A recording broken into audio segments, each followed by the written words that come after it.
Hello and welcome to my channel. My name's Jo, this is Joey Sewy, and today we've got one of the favourite kind of videos for everybody, I think, what I've been sewing.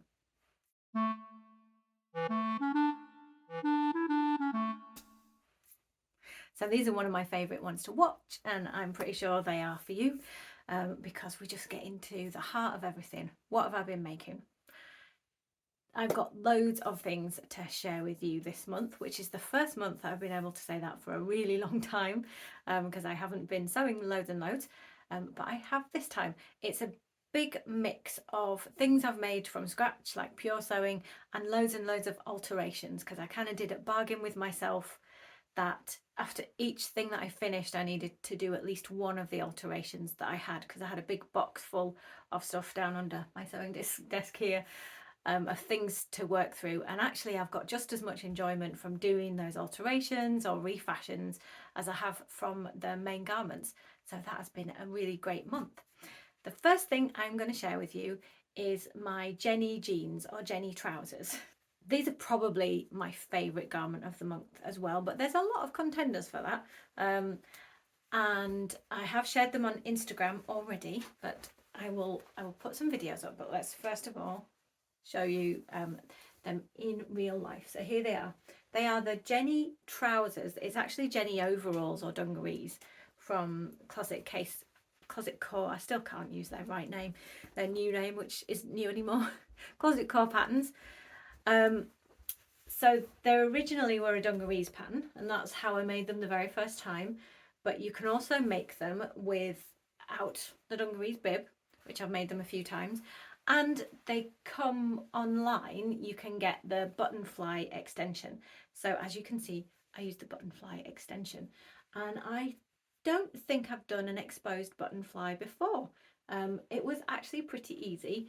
So the way I changed these from being trousers, I guess, to jeans, in my view, and you know, we could have an argument about what makes something jeans, but for me it's the hardware and it's the top stitching.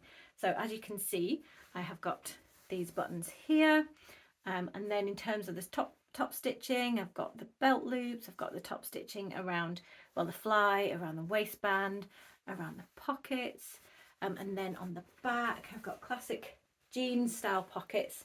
But I really love these details, and these are my favourite details. So if you can see on the back pocket, there we go, on the top part of the back pocket here where it's folded over, did some free motion embroidery. So to state the obvious, these are purely white jeans, so I went for white top stitching as well.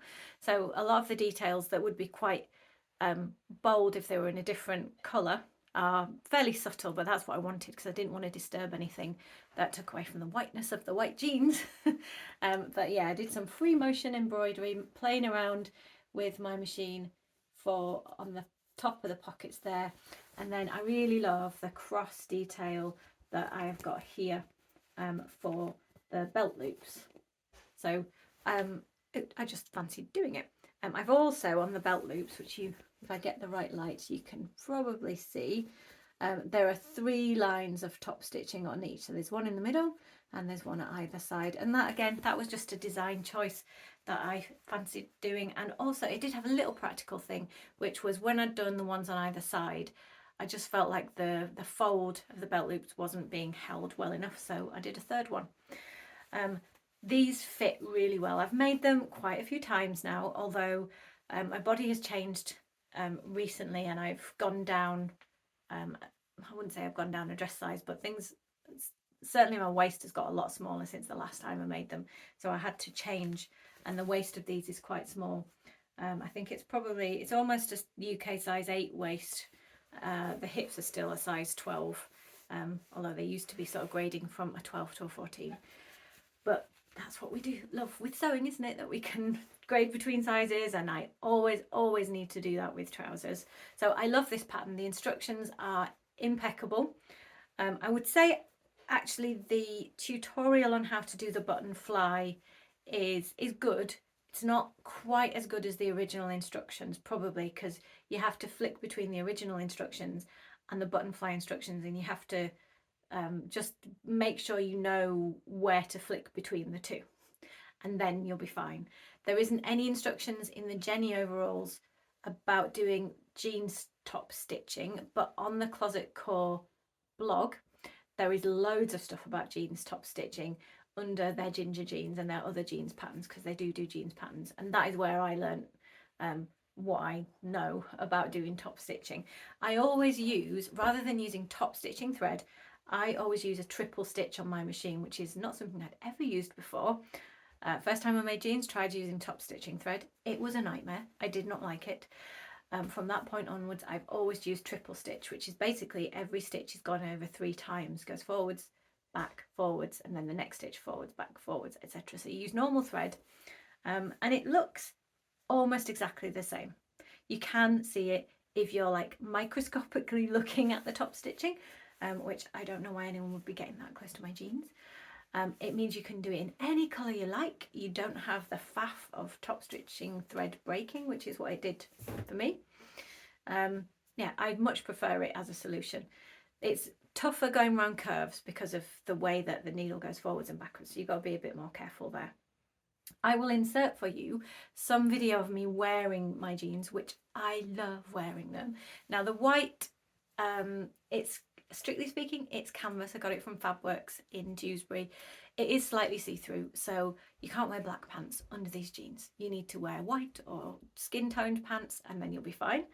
And when I tuck in my stripy t-shirt, you can see the stripes through, and you'll see that a little bit on the video. I don't care. I just decided I don't care. Yeah, it's fine with me. I don't mind. I think a lot of shop bought white jeans are like that as well, because white's just a really difficult colour to make opaque.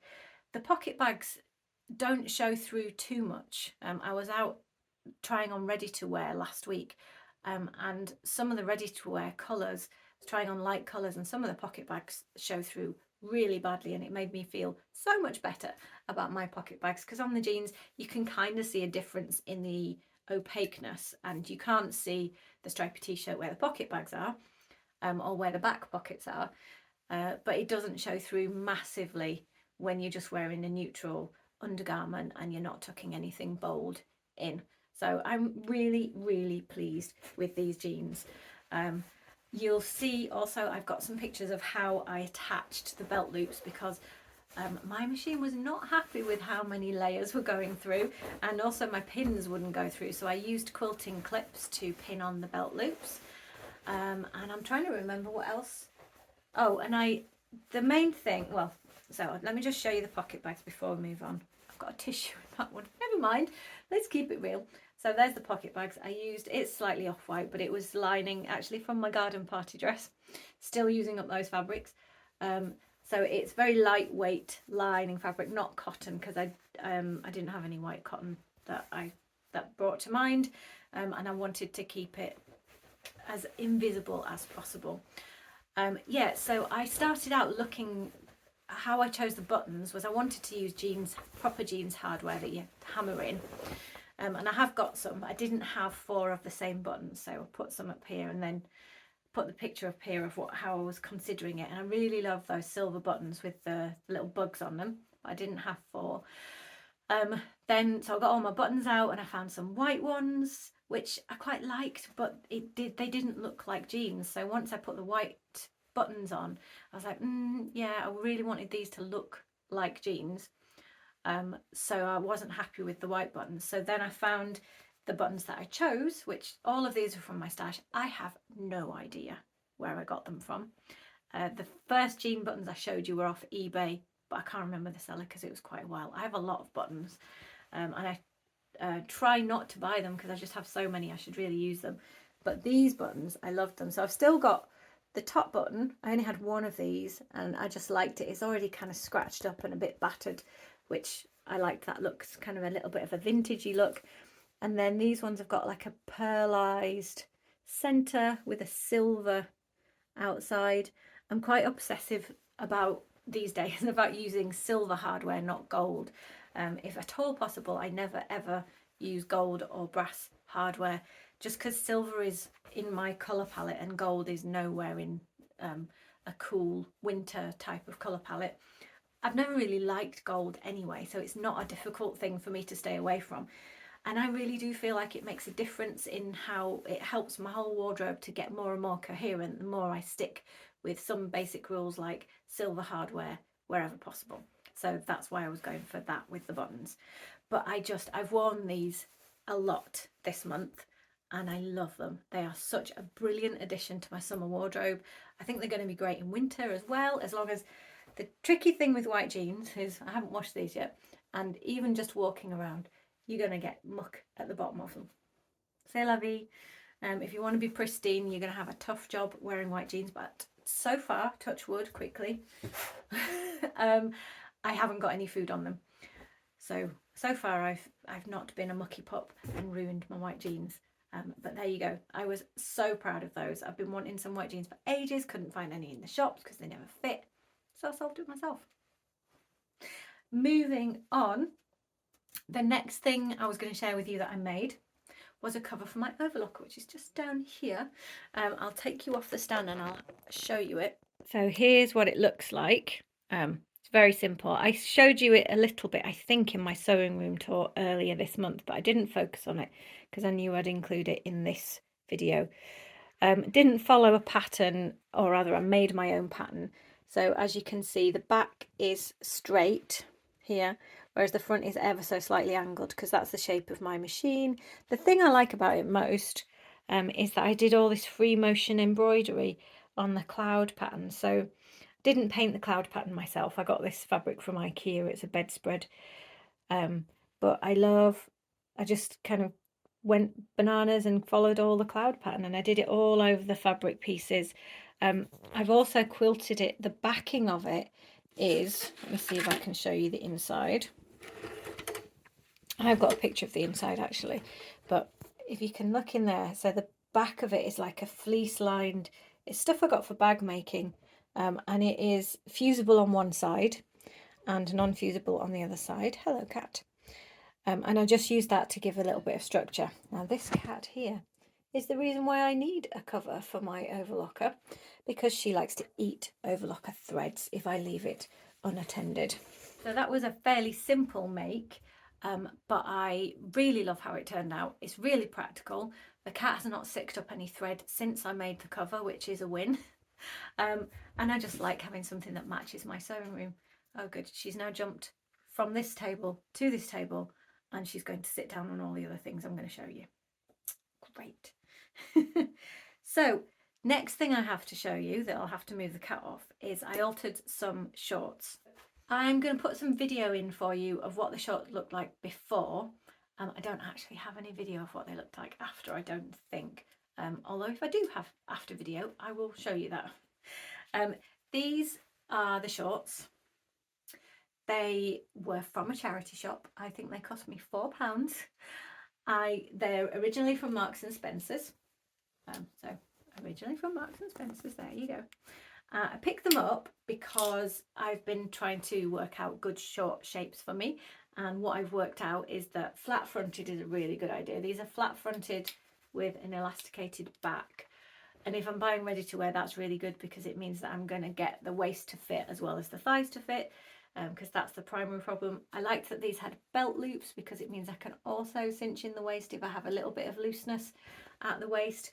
But mainly it was the monochrome graphic pattern, which is really my thing, even though I'm wearing one of, well, this is a floral, but it's quite a graphic floral. I don't normally let florals into my wardrobe very much these days because it's not my thing, but I liked this. This was it's a ready to wear. I think it's from And Other Stories, but I got it via Vinted. Anyway, over a dress that I made. I digress. So I loved the pattern. It's black and white. It looks navy in some lights, but it is black. But it's really drapey as well. So everything was right about these shorts except the length, which you will have seen. It's all right, but it's not super flattering. It makes, especially because these are patterned, which strictly isn't ideal when you're trying to minimize an area, to put a bold pattern on it. It's breaking the rules, going the opposite direction, but I like it. But so what I need to do to make that work is either do it in trousers where it would extend an area all the way to the floor, or shorts. I'm going to do that because then they turn into trousers, don't they? So make them shorter. And I talked about that in my summer sewing plans, that I need shorts to be shorter. So that's what I did. So the background of why I did it is much longer than what I did. So the inseam of these shorts is now just that long.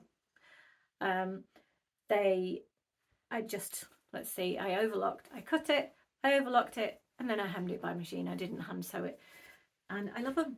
They are now a £4 pair of shorts that will definitely stay in my wardrobe for many years to come, I think, and will be coming on my European holiday tour in a few weeks' time. Another alteration that I did, and actually it looks great with these, is a green hooded top that I bought from H&M. I bought this last September, always intended to alter it. I bought it because the colour is great. I'm always going on about blues or blue greens. This is a dark green, but it's a really blue green, as I think the camera is definitely picking up. So I loved the colour, but when I first got it, as you'll see in these pictures, it was massively oversized. Now, oversized is fine for me, but it was where it was ending on my body, and it was ending, again, it was drawing a line at the broadest, bulkiest part of my body, and so therefore it was going to everybody's eyes. Mine, most importantly, it was going, hey, look at this bit of her body. And if that's what your brain does, it goes, that's a very bulky body, and it's not very, more to the point, it's not really the bulk, it's not very balanced. You know, the top half looks small and that bottom half looks really big, so we over exaggerate the imbalance of my figure. So I'm always trying to balance it out. So what I wanted to do was to make this oversizedness, if I hold this up, make it much more cropped, because then the oversizedness brings exactly that balance. It brings the bulk and the volume to the top half, which I don't naturally have because my bust is small, my shoulders are small, and it allows whatever I wear on the bottom half to be more simple, and then you've got a balanced half. So I love the colour, I just wanted to make it cropped. It took a hell of a lot of unpicking because I wanted to reserve the cuffing from the bottom, and you can see that I did, and I also had to remove the pocket, and I needed to do all of that without taking any nicks in the fabric because it was coming right off the centre front of the garment. But I did it, but the unpicking took about 2 hours and the resewing took about 20 minutes. C'est la vie. Probably the rethreading of the overlocker because I used a colour that was really close. I was quite pleased about that. I just had it already. That probably took longer than the sewing. But now I love it. It is very cropped. I'm sure it's more cropped than some people want, but it's not for some people, it's for me. Don't even know why that should be a concern that comes out of my mouth. It looks great with the white jeans. I mean, I'm discovering everything looks great with white jeans, if you can keep them white. It looks really good with the black and white spotty shorts. I've got some more neutral kind of, they're not beige, taupe. That's a more acceptable word. Some taupe shorts as well, which it looks really good with. So I'm really enjoying this, and it only took me 8 months to actually alter the damn thing. And as soon as I did, I love it. It is sat in my wardrobe going, you can't wear me because I'm a terrible shape, but I'm a lovely colour. Why don't you alter me? It sat there for months, and I've done it, and it's brilliant. Love it now. So I should have done that sooner. And more, there is some more sewing from scratch, but there are 2 more refashion, change up, fix things. And this one is probably quite unusual because it's a belt. So again, same charity shop trip in Minehead in Somerset if you're interested. Good charity shops in Minehead in Somerset, a lot of them, that I got the spotty shorts from. I got this quilted vinyl, it's not leather, PVC belt. I love the slider buckles because I don't know, I just feel like they really suit me. They're comfortable because they've got a little bit of give in them, unlike a buckle with a belt with holes in it. They often come as broad belts, but this belt was really, really long. I think I've got a picture of how long it was. It essentially, when I did it up, the tail of the belt, if I let it hang down, pretty much reached my knees, which is rather too long to do any artful tucking in. So I wasn't sure what I was going to do, but in the end I literally just cut it off and sewed it. So I don't know if that's focusing very well, but I decided to cut along one of the quilting lines, and then I've just used white zigzag stitching there to sew the belt, and it's worked perfectly. I have worn this 3, 4, maybe even 5 times since I did it a couple of weeks ago, because white is really working for me as a colour at the moment in the summer, although it's blooming freezing today. It's not summer at all. Yeah, I was astounded at how simple it was to sew that. I thought I might have to turn it under because the edges are turned under, or it's like a tube turned inside out, and I thought maybe I'd have to do that. And then it just kind of went, hang on, this fabric's not going to fray, so you can just cut it and sew it, and I did. So award for fastest alteration of the month goes to this, because I think it took 5 minutes. And I love it. It's really useful. I just love that about sewing, that if you couldn't sew, you would see these things in a charity shop and you'd be like, well, I like it, but it's just not quite right and there's nothing I can do about it. If you can sew, you go, oh, I like that and it's not quite right, and I can totally do something about it. That's why sewing is our superpower, isn't it? So, talking about sewing being a superpower. So another ready-to-wear thing that I have a lot of is bras, as many of us do. And I don't know what is going on with the lingerie industry at the moment, but if you I like simple bras.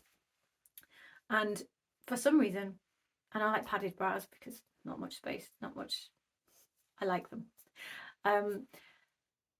Why, oh why, oh why, oh why, oh why are they putting loose pads in the bra? So basically, I tend to go to Marks and Spencer's, and all of them at the moment, in the bra bit, the padding is in a pocket that slides in, and then it's just loose, it just sits there. So when you wash it, they either fly out, even though it's in a small hole, I don't know how that happens, or they get bunched up, or they get turned upside down, and so everything's then clean and dry, but you can't put it away because you've got this scrunched up ball of padding, and you can't put it on until you work out which way up and which way out. It's driving me mad. And then I remembered I could sew. So I've got 6 bras like that at the moment. I took all of them one day, piled them up by my sewing machine, swapped for the right colour, and I just did this amazing fix, which is you've got some stitching at the top of the padding near where the straps are and underneath where the bust would be, and they've all been through the wash a few times now and it's holding them still. Why can't they do that in the factory? I don't really need to know, but it drives me bananas. So I fixed those, and honestly, in terms of relieving frustration from my life, that one definitely gets the win for the month because it's relieved so much frustration. Right, shall we do some proper sewing? Yes, let's do some proper sewing. So I tried out, as well as doing my old favourite Jenny trousers that I've done lots of times before, I tried out a new pattern this month called the Mercer pattern from Sewing and the City. Also a new company that I have never used before. I mentioned the pattern in my fabric painting video, which if you haven't watched, you can go and watch. I put it up earlier this month. And I have made it twice. I'm just reaching for them. I have made it once, which you've seen before, like that. And I have made it again here. Now, I'm going to do a review of the pattern. I love the style. This one I've made so many mistakes, and also there's one particular technique in the pattern that I don't like at all. So I love the style. The instructions generally are really good. The instructions come paper, written, illustrated, as you would expect from an indie pattern, but they also come with a total video sew along, which was really useful. But for some reason on this one, essentially, as I say, I'm not going to get massively into it, but these pieces, which are called flanges, but like the shoulder extension piece, I only realised when I was making the second one that I've put these ones in the wrong way around. So this is the bit that should be attached to the shirt, and this is the bit that should be on the outside. And that's why on the painted one, they kind of flounce and frill much more than on this one. And I do prefer that one. This is wearable. I like it. And as I said in my fabric painting video, it was an experiment. So it's a sleeveless, although you know it has got a bit of a sleeve. It's a sleeveless top. It's got a button back here so you can get your head into it. I cropped it a little bit because I didn't have a lot of fabric on this one. Extended this one a little bit so I could tuck it in more easily.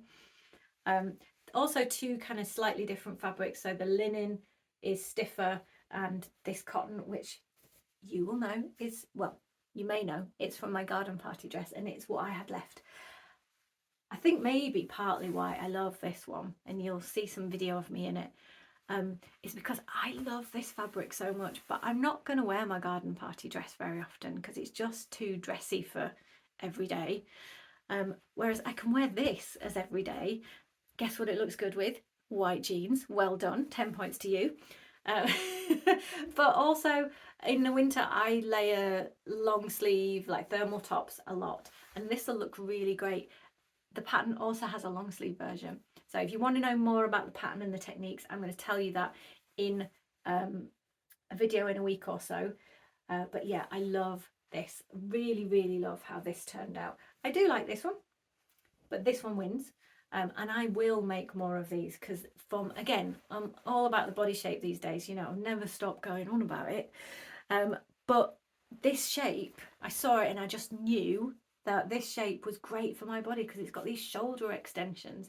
Also great for my aesthetic because it's quite modern and I liked that. But yeah, it's got these shoulder extensions, so it was perfect, and I was right for once. It pretty much fit exactly as it should do out of the packet, but that's my sewing review, so save that one. But these two tops, I love them, and I would recommend trying them if you like the shape too. And then the last thing that I have made quite recently, and again I'm going to talk more about this in my summer sewing plans, I put a plea out, please, for skirt patterns, and I've had loads of great suggestions, and I'm going to do a video reviewing all of those suggestions and what I think about them. I mean, generally I just think you're all marvellous and thank you very much for your help. But I'm an impatient so-and-so, and so almost immediately that I'd finished that video I was like, I want to try one. So I tried the Q skirt and dress from Nina Lee Patterns, and I have got my efforts here. It's not been entirely successful. It's not hemmed for a start, but this is some of the crepe that I got from the shuttle. So the Nina Lee dress, it's a dress, but the pattern also has a skirt variation with this waistband. It's a lovely pattern, but I was mainly interested in it for the skirt. Now, the things that I have learned is this fabric is really staticky. It clings to your legs like nobody's business. So I have got some anti-static underskirt things, so those are a must for a start. And I've got a lot of this fabric, so even though this is probably not wearable, because I'll say why, but I will be using more of the fabric, but I do need to take care that I don't create an electrical storm while I'm wearing it. What I've learnt, right, and again this is a bit for my skirt video, but spoiler, or maybe not spoiler, just teaser, is that, and I haven't got any video of me in this because I wasn't that organised, so apologies everyone, but there will be some in the skirt video. But essentially all the distribution of fullness in the skirt, which you can see when I hold it up like that, it's all at the sides. Okay, so essentially it's a very A-line skirt, but in terms of where the fullness goes, it all goes at the sides. None of it, like in a circle skirt, and that's what I'm going to try next. That was some really good suggestions, but there were many others. In a circle skirt, it literally is evenly distributed around the 360 degrees of a circle skirt or a half circle skirt of your body. And I think that's going to work much better for me, because with this, visually, especially when you're taking photos or when you're looking at yourself from the front, it just makes me look really A-framed. A-line I think is fine, but there's something about having the extra bulk at the side, it doesn't work. So what I've learned is, so it's got darts here that shape it, but most of the fullness is all around the sides, and it's just not a good shape for my body. I know it was definitely learning curve there, because I thought because it was simple at the top and around the waist that it would be it would be flattering. And it is simple around the waist, and it does allow my waist to look narrow as it is proportionally. But then after that, the way it flares out, and this is very drapey fabric, but it just, all the fullness is at the sides, and it draws the wrong line. So that was a learning experience. It was a learning experience that involved a lot of buttonholes as well. 1, 2, 3, 4, 5, 6, 7, 8, 9 buttonholes, and sewing the buttons on. Also, it fits like very, very, very true to the measurements on the pattern. There is not any variation for it. So essentially the waist on this is just a bit too tight to be practical. I can get it on, I can do it up, it doesn't pull on the buttons, but it's just fractionally too small. It might be partly because I did my favourite of doing French seams, and it's always, I find it always quite difficult if you're using a very accurate pattern to not take too much out in the seams, so essentially you're accidentally making it a bit smaller. So if I were to make it again, I don't know if I will, but if I were to make it again, then I would have to be extra careful with those seams, so that I'm not taking more out, and maybe just make the waist a little bit wider. If I were going to make it again, what I would do to alter the pattern is, instead of these being darts, I would make them seam lines all the way down the front, and then take some of the fullness that's at the sides and bring it into the seam at the front. And in that way I'd be doing what a circle skirt does, which is I'd be distributing more of the fullness around the whole of the circle rather than just at the sides. So there you go. A non-wearable twirl, but I learned something. And to be honest, I didn't expect the first skirt pattern that I chose to be the one, because I really found it difficult. When I was out ready to wear, trying on, I mentioned earlier last week I was doing that. I tried quite a few skirts on, and again I learned some things. I learned some good and some bad, and I'm going to share that in my skirt video, but I didn't find the one. So anyway, I'm still on the search for the one, but I'm still hopeful and I'll keep trying. So that is the summary of everything that I made in June. I hope you enjoyed the video. If you've got any questions, please ask them down below. That would be great. Otherwise, I will see you next time with another video. And until then, stay safe, stay sewing.